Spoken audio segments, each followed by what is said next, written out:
Okay, everybody, welcome back.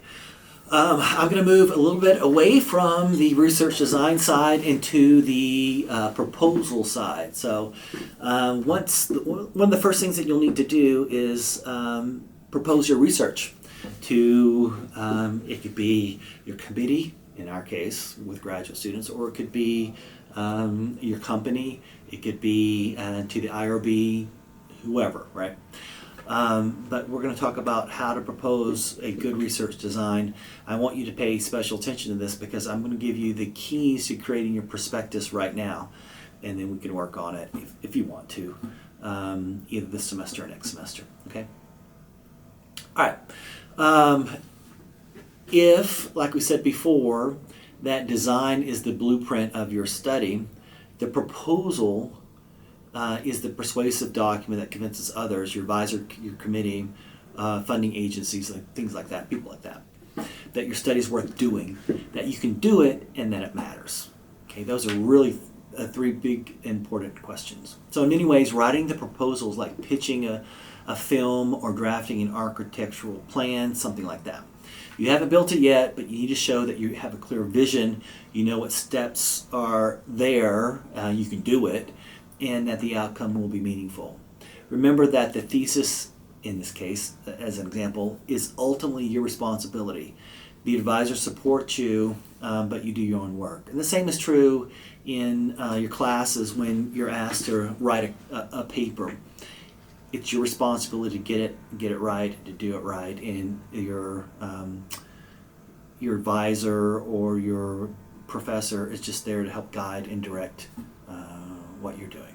Okay, so in this lecture I want to walk you through not only the structure of a proposal, but also the thinking behind it, the habits, the mindsets, the pitfalls and connections between your proposal and your life as a graduate student. By the end, I want you to be able to see your prospectus or your proposal for your research not just as a document to get past, but as a learning tool and a relationship builder and a professional milestone that you could use to set yourself up to be super successful. Okay, we'll organize this section around 4 key ideas: the purpose of a research proposal, the core elements of a strong proposal, the common pitfalls and things that you need to do to avoid those, making them in the proposal, and 4th, connecting your proposal to the graduate process. Okay. So, big idea number 1, the purpose and role of a research proposal. A proposal, like I said before, is more than just what the graduate college or the School of Communications graduate program requires you to do. It's more than just a bureaucratic, hoop to jump through. It serves several purposes. First, it clarifies your own thinking. Until you can state your problem, your rationale, the literature around it, and your method, how you're going to do it, unless you can do that all clearly, you don't know what you're doing. Secondly, it communicates your plan to others, your advisor, your committee, outside reviewers, whatever. So those people need to see that your study is credible, achievable, and significant. Third, it becomes a contract of sorts. Once approved, it guides your work and sets expectations of that work. So the proposal process demonstrates 2 things. 1, that you know exactly what question you want to ask. 2, that you know how to answer it. So it may sound simple and easy and obvious, but in practice, that's the heart of all scholarship. Creating a clear question is half of the battle. A feasible plan to answer that question is the other half. So think of a proposal as a mirror. When you look into it, you should be able to see whether your project is focused, doable, compelling. If it isn't, the proposal process will tell you just that. And so it's a good thing to have this proposal. It's far better to discover problems early in your research process when you can still adjust than later on when you're knee deep in the data. And trust me, I've been there. It's no fun to realize that you're doing it all wrong and you didn't plan out well enough and that your data is meaningless. I can tell some stories, maybe I'll tell those in class, but yeah, it's pretty rough. So proposals can also play an important social role. They allow your advisor, your committee to buy into your project. The more clearly you frame your ideas, the easier it will be for them to support your work. A murky or unclear proposal makes it really hard for others to champion your work. And finally, a good proposal builds strong habits. The skills you practice, writing clearly, making an argument, aligning the design with the questions, those sorts of things. Those are all skills you're going to use in your thesis, in your conference papers, in grant writing, in public research, whatever it is. Okay? So that's number one. Number two, the core element of a strong proposal. Most proposals, regardless of the discipline, contain three major sections: the problem, the lit review, and the method. So let's talk about each of those in turn. So the problem section, think of this as the intro section. Okay? It's the heart of your proposal. It begins with the rationale, why this issue matters, why this question matters. The rationale needs to be grounded in theory and prior research. For example, you might begin with a statement that frames your idea in a way that your audience can understand it clearly. Okay. After the rationale, you craft a clear problem statement. This is usually framed as a purpose statement, a research question, or sometimes a hypothesis. For example, let's say we're studying something, or you have a research project, and your purpose statement might be something like, the purpose of this study is to explore how student religious groups at BYU use Instagram stories to negotiate public and private expressions of faith. Something like that. Okay. It had the focus there is narrow, doable, and specific. That's what you got to kind of focus on. So you need to avoid vague, world-changing, ambitious types of research. I had a grad student come to me, this has been a long time ago, but a decade ago maybe, and said that he wanted to do a phenomenology of the internet. And I just laughed because that's so huge. It's probably I don't know, 5-10 years it would take to do that study, and then by the time you got done, the internet would have changed so much that none of your stuff mattered anyway. Okay. Your proposal is meant to show that you can do high quality independent research. So the problem must be scaled to your time frame, resources, and expertise. And that's one really good thing that your committee is going to do for you. Okay. Next is the lit review. Let's talk about that for a second. The literature review is where you show the conversation that's happening around your topic amongst all the academics within that field. Okay. It's not just dropping citations. You got to organize your lit review into themes, point out agreements, disagreements, reveal the whole in the literature that your study fills. For example, you might write something like, prior studies of digital religion have focused on megachurches and online sermons. Okay? Less attention has been paid to student-led organizations, which can often operate with fewer resources but higher social media fluency. So that would be a hole that you could fill with your research. So that's the really important thing about lit reviews. Okay.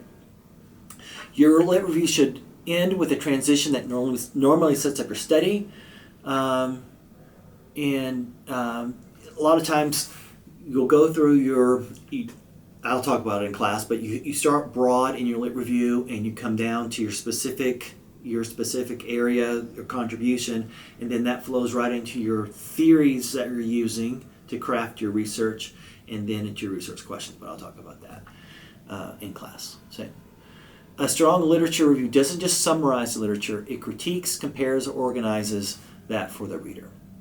Okay, 3. This is the third section of a research proposal, and that's your method section. This is the most detailed part of the proposal. Here you describe your design, whatever your design is. We've talked about those before. You justify why your design fixed your question. Then you explain how you sampled, who your participants were, how you recruited them, why they're appropriate, and you be very specific with that. Okay. You want to describe your procedures. How will you actually do your, say it's an interview, how are you going to do your interview? What does that interview look like? Where is it going to happen? How long is it? Are you going to record it with audio, or those sorts of things? It's really important. I was going to say something, but I forgot it. Crud. Your procedures. Oh, step by step. That's what it was.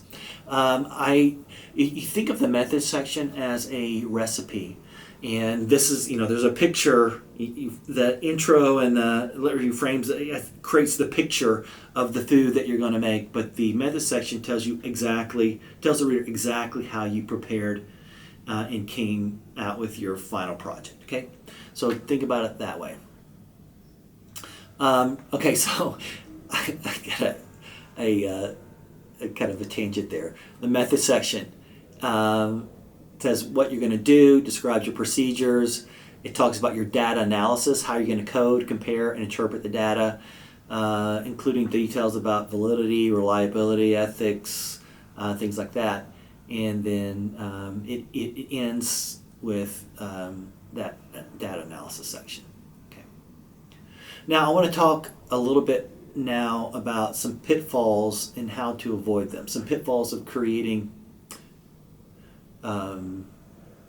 bad research proposals. I don't know if I want to say it that way, but you guys get the idea here. Things that people do to make their graduate proposals or their research proposals not so good. Okay, number one is that you choose a topic that's too broad, and you don't want to choose something that's a lifetime of research and not a thesis. You need to have a start, end, and I can do all of this within that little space there. No overly ambitious goals. We've talked about that. You want to make sure that the questions that you have and then your method align together. Sometimes I want to do this method, but the questions don't match it. So we want to make sure that those are there. And I'm going to add one more into this, and that is neglecting deadlines. You want to make sure that your deadlines are set. I think all of you, I'm looking up here at my graduate deadlines. I have them up so I can look at them, reference them really easily, so I know what my graduate advisees, what their deadlines are. I would hope that one of these is posted someplace visibly within the grad den down there. But yeah. One of the things that's really hard for research in general, I'm talking kind of more thesis specifically here, but generally as well, is that sometimes we lose focus. And either we dump data into a research proposal or we just go off on a tangent. It's super helpful if you can outline your research proposal first. Just outline everything that you want to do, and then you just fill in the things. And if you had to add another one or take something out, it doesn't mess up the whole function. I've seen a lot of graduate students say, I'm going to study this, and then they go into it and they get excited about something and they just kind of veer it off this way, and it ends up much further than where they started, which isn't necessarily a problem if you just restart here, but a lot of times you're so far down the path that it's just really hard. Okay, so hopefully that has made sense. I'm going to stop there and go and do the second learning check here, and you'll be done, and then we'll see you in class on the next time. All right, take care.